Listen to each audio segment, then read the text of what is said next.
Well, for number 15 on my assignment, it says use the leading term test and your knowledge of y-intercepts to match the function to one of the graphs. So it's multiple choice. But this relies on something we did in a previous problem. And if you didn't watch those videos, I asked you to look at page 222, page 223 in your textbook.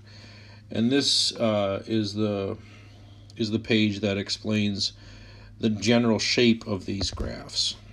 Now, if you didn't look at that, that's okay. I'll explain it here.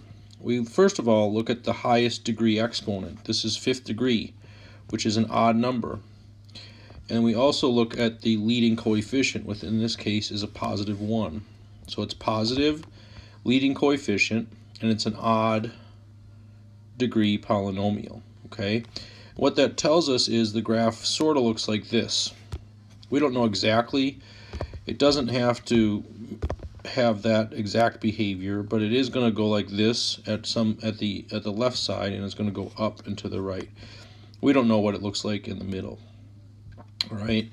And the other clue in the problem, it says use your knowledge of y-intercepts. Well, the y-intercept is 6.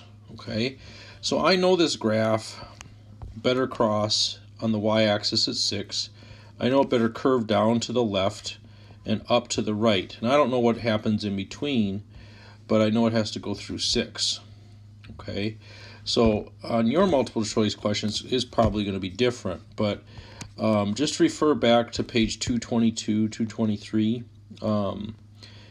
if you have any questions about that, or you can look at my previous examples. But this one, for me, the answer is going to be B on my math lab. So the next question, my homework number 16, is going to ask you to actually sketch a graph instead of choosing from multiple choice.